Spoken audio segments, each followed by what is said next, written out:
And the whole time they were just offering me water and steak. Okay. A Fresno man says that's all he was offered after he received a receipt with a racial slur on it from a Clovis casino.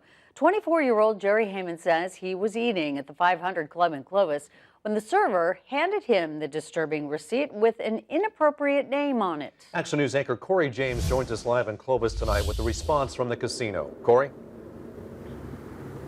And Warren and Liz, this incident happened back in February, and the customer, Jerry Heyman, says initially he was not going to talk about it. But after recent incidents in other parts of the country, he felt compelled to speak out. This is unacceptable. A night at the 500 Club Casino in Clovis ended suddenly for Jerry Heyman after he says a waitress handed him this receipt for his ribs. She smiles and laughs and says, look. I immediately look down and it reads, Blackie. Heyman says he was stunned by the racial slur. And I asked her, have I ever disrespected you? Have I ever belittled you? She said, no. What's the big deal? We all call you that here. After hearing that, the 24-year-old says he took out his phone and snapped a picture of what was circled for him to read. She saw that I was very upset. I was distraught over this. She snatched the receipt back and crumbled it and looked at me and said, there's no big deal, stop complaining. Threw the receipt away.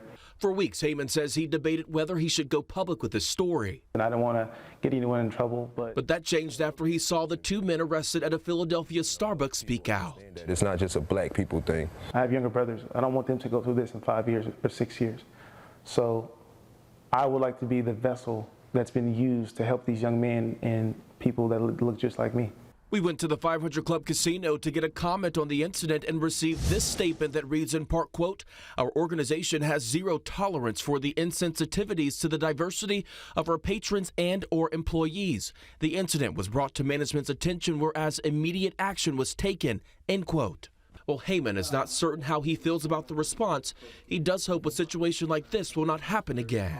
When I was preparing for this interview, my 80-year-old grandfather hugs me and says, I'm sorry that you're going through this. 60 years ago, he went through this at my age, and I'm still going through the same thing he went through in 2018.